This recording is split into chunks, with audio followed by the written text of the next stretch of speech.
Hello, beautiful people. I'm Duke, and today I am back with something a little different.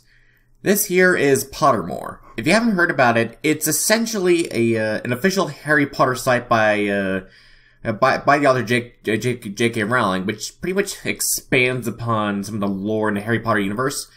The reason I'm actually on this page right now is because there are some interactive activities you can actually do on this site related to Harry Potter, and I'm gonna try out all of them. Alright, let's start with the Patronus. For those of you who don't know, that's the Expecto Patronum. Oh, what's this? Whatever, headphones? Alright. What do we got here then? Okay, there we go. Ah! That's actually a nice looking cutscene there. Is a kind of... Patronus is a kind of positive force, projection of the very things that the Dementor feeds upon: hope, happiness, the desire to survive. You know, I was actually trying to think of an explanation for the Patronus, but that actually summed it up pretty well. Thank you, Remus. Alrighty, Patronus. You can only describe your Patronus once. Questions are time, just go with your instincts. Alright. Do this. Think of your happiest memory. Alright.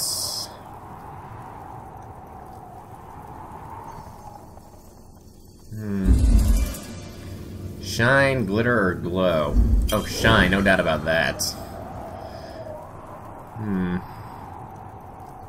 And... okay. Can you please get the next question? Blood or bone? Blood, I guess. If you could have told me some of my videos, I am rather blood hungry when I get angry, so that's something. Okay. Think, feel, or sense? I like to think things through, you know? You've seen my Mario Party videos. You know how well I think about these sort of things. I want to think the best scenarios. Huh? What's this? You're so close to a Patronus, something's taking form. Alright. Okay, speak or silence? Oh, it's gotta speak up. So close, keep going. Alright. Black, white, or gray? Gonna go gray here. Yeah, it's because the whole black or white. It's basically trying to. Basically, makes you think whether you're. That question basically was trying to determine whether or not you're a black or white thing or not. But I like to think things through a little bit. Click and drag and release your Patronus. Alright. It's a pheasant. Okay, so my Patronus is something that gets easily killed by hunters on a regular basis. Totally threatening. I'm on the sorting ceremony for the Hogwarts houses. Answer truthfully, after all, the hat's decision is final. Then how does that explain the one screen, the one option where it says, hey, you can change your house if you want? Kinda silly. Anywho, let's just begin. Forest or river? I kinda like, I think I'm gonna go with river here, because I do kinda like the sound of running water. It's, like a river running through.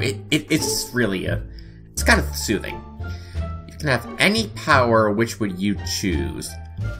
Read minds, invisibility, superhuman strength, speak to animals, change the past, change your appearance at will. Those all seem pretty good. Speak to animals may be kind of a stretch, though. Strength, visibility. I kind of want to be a mind reader. Because that way, when somebody tries to bullshit someone, I could just know right off the bat. If you were attending Hogwarts, which pet would you choose to take with you? Let's see our options. Tabby cat, Siamese cat, ginger cat, black cat, white cat, tawny owl, screech owl, brown owl, snowy owl, barn owl, common toad, natterjack toad, don't even know what the hell that is. Dragon Toad, Harlequin Toad, or Three-Toed Tree Toad. Okay, let's try saying that 5 times fast. Three-Toed Tree Toad. I messed up on the first one. Alright, Three-Toed Tree Toad is definitely out, seeing as how I wouldn't have any idea how the hell to say its name on a regular basis. I'd have trouble saying that. Harlequin, Dragon, Natterjack, Common Toad. I think I'll go with the Snowy Owl. Shout out to Hedwig. Rest in peace. A troll has gone berserk in the headmaster's study at Hogwarts. It's about to smash, crush, and tear several irreplaceable items and treasures.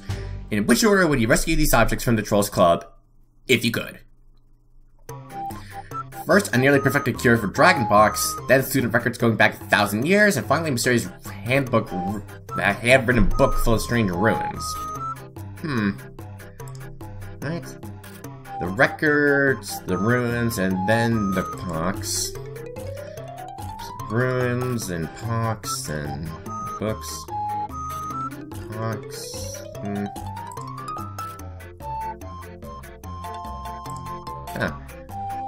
Okay, so these basically like going around the same 2 things. Basically like shuffling around the same 3 things, like every possible combination.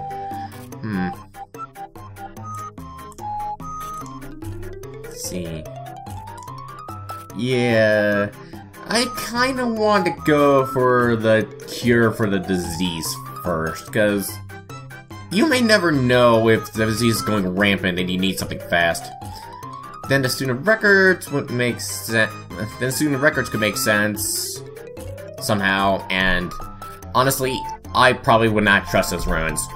Could be something very, very dark. Might as well destroy it if that's the case. Darn it! Don't want a Facebook notification right now. You enter an enchanted garden. What would you be most curious to examine first? Silver-leafed tree bearing golden apples? I've read enough Bible shit to know where that's going. The fat red toadstools that appear to be talking to each other. The bubbling pool in the depths of which something luminous is swirling, or the statue of an old wizard with a strange twinkly eye.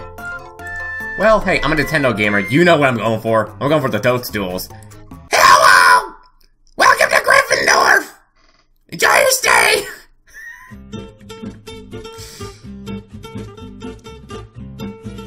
Nah, I take it back. They probably wouldn't be... the Toads probably wouldn't be in Gryffindor. Hufflepuff, maybe. Which of the following would you most hate people to call you? Ordinary? I'm anything but ordinary, but I probably wouldn't take offense to that. Ignorant? I'm well aware of issues, mind you. Cowardly? That's not nice. Or selfish.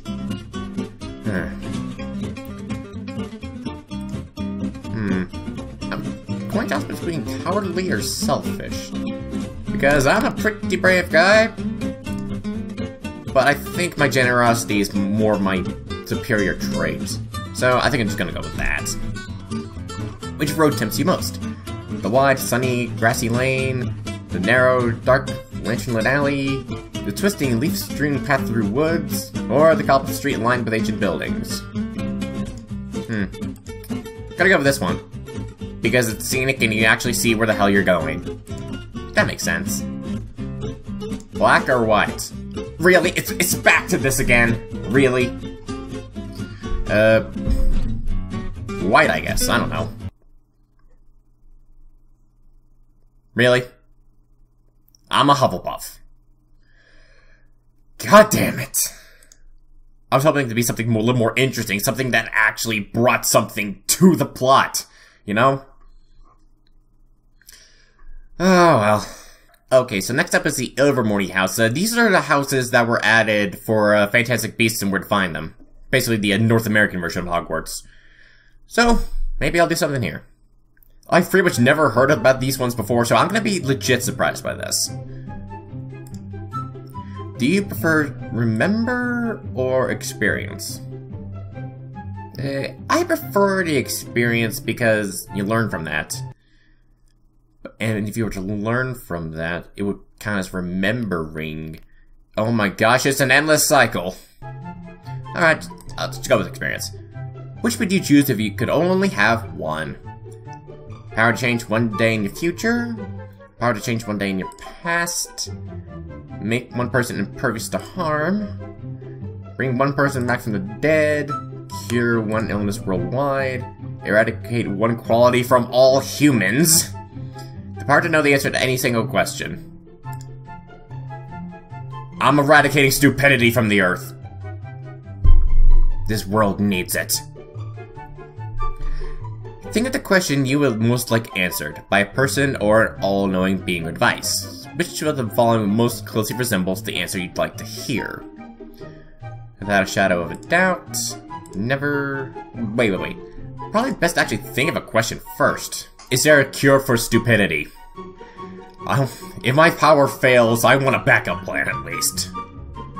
Without a shadow of a doubt, never, very soon, possible, yes. Show you everything, only if you agree, come with me. No, I didn't. You are, yes you may, only once, if you want to, forever, and not for many years. Only a very few I like. I'm just gonna go with yes. My magic is inborn, in need of work, unique, or powerful. I'm gonna go with unique here. What would you least like to lose? Reputation, health... Okay, health is actually a very, very serious one. Let's just see what the other ones are. Luck, dreams, or love, hope. I'd very much like to keep my health the way it is, because if I lose that, I lose good chances of, well, all the other things. Why? Really? Just why? Let's see. Alright, maybe there's some sort of witty answer I can do here. Why not? Because I want to. Stupid question, or we may never know. You heard my explanation for why I want to keep my health, right? So I'm just gonna say, stupid question. I would most like to discover a powerful magical creature loyal only to me. Could be useful. An all-magical city hidden from the no-mage world. I'm assuming that means no magic. First time I'm hearing that. A spell more powerful than any other, or a magical plant that will cure any illness. Oh, you bet your ass we're going for the plants. All the diseases are going down. No curse can work without the victim's secret consent. Alright, let me put it like this. When the Avada Kedavra spell is cursed, the killing curse in Harry Potter, are the recipients all ever asking to be killed? Okay, I think there was only one occasion, but majority of the time, no one ever wants it. So I'm gonna say flat out false on that. And I'm a Puckwudgie. Alright, first time hearing about this, so let's see what's about. Named by James Stewart after the fiercely independent magical creature the Puckwudgie, Puckwudgie houses sometimes considered to represent the heart of a witch or wizard. It's also said that Puckwudgie favors healers. Ah, sweet. Alright. I'm not a fan of the Hufflepuff housing, but after reading that description, I think I'm like the Puckwudgie. Also, it's a funny word. Puckwudgie. Alright, guess that was another tongue twister there. I'm guessing. Definitely choosing the Ilvermorny theme here. Yeah, that's what I like. Lastly, discover your wand. Alright. Take your time and answer honestly, your questions are final. If we ensure we find the perfect wand for you... No, wait. Ollivander's selling this to us, so I gotta do some sort of crazy salesman voice. To ensure we find the perfect wand for you, it's very important that you answer the following questions honestly. First of all, would you describe yourself as average height, short, or tall? I'm like 6'2", that's pretty tall. And your eyes? Dark brown. I have brown eyes. Yes, with that. What's the day on which you were born? An even number? I'm gonna assume it's an odd number. No. Okay. I was born on the 22nd of August. That's an even. You must pride yourself Do you most pride yourself on your kindness, optimism, determination, resilience, imagination, intelligence, or originality? I always try to find a bright side of things, like just try to share a more optimistic point of view. Gonna go with optimism here. Traveling alone down a deserted road, you reach crossroads. Do you continue left towards the sea, ahead towards the forest, or right towards the castle? I think we're gonna go with the castle, because, hey, if the worst ever happens, shelter. Do you most fear fire, darkness, isolation, small spaces, or heights? I'm gonna go with isolation, because, well, I kinda need friends.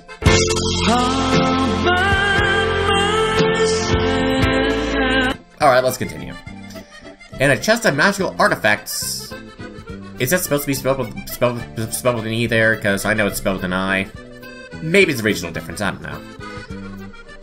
In a chest of magical artifacts, which would you choose? An ornate mirror, a dusty bottle, golden key, silver dagger, bound scroll, glittering jewel, or a black glove? Okay, some of these things are just flat out crap. I mean, look at this. A dusty bottle. Is there anything in the bottle? Doesn't say. Could be a scam. I think whoever wrote this one question just has no idea how magical artifacts work. It's a shame. I'm probably gonna go with the silver dagger, because hey, if I'm ever attacked by a werewolf, there's my weapon of defense right there. Elmwood with a phoenix feather core, 13-inch install flexibility. Huh. So it's pretty durable. Let's read a little more about this. The unfounded belief that only purebloods can produce magic from elm wands was undoubtedly started by some elm wand owner seeking to prove his own blood credentials. For I've known perfect matches of elm wands who are muggleborns. So basically, the guy who started the elm wand trade was saying, "Hey! Hey! I'm important! Look at me! Pay attention to me!" The truth is that elm wands prefer owners with presence, magical dexterity, and a certain native dignity. I say I fall under that. Of all wand woods, elm, in my experience, produces the fewest accidents, least foolish errors, and most elegant charms and spells. Sweet, so I'm gonna be looking fancy when I'm doing my spells. These are sophisticated wands capable of highly advanced magic in the right hands, which again makes it highly desirable to those who espouse the pureblood philosophy. Alright, so this elm pretty much says it's gonna be fancy. So, let's see what's next. Rarest core type. Phoenix feathers are capable of the greatest range of magic, though they may take longer than either unicorn or dragon cores to reveal this. They show the most initiative, sometimes acting of their own accord, a quality that many witches and wizards dislike. Well, if it comes to a pinch, I may like that. Phoenix feather wands are always the pickiest when it comes to potential owners, for the creature from which they are taken is one of the most independent and attached in the world. These wands are the hardest to tame. To personalize their allegiance is usually hard won. Alright, so far I have a fancy wand with almost endless potential. I'm very much liking this. The following notes on wand length are taken from notes on the subject by Mr. Garrick Ollivander, Wandmaker. Okay, this mistake was too big for just a text box to address. Really past me? You've only been saying wand, how many times throughout this video? And just this one time where the wand is actually relevant in this video, you decide to say wand. Really, dude? Most wands will be in a range of between 9 and 14 inches. While I have sold extremely short wands, 8 and under, and very long wands over 15, these are exceptionally rare. In the latter case, a physical peculiarity demanded the excessive wand length. However, abnormally short wands usually select those in whose character something is lacking, rather than because they are physically undersized.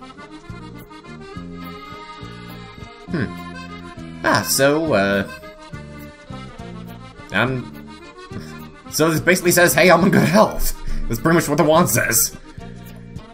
And flexibility.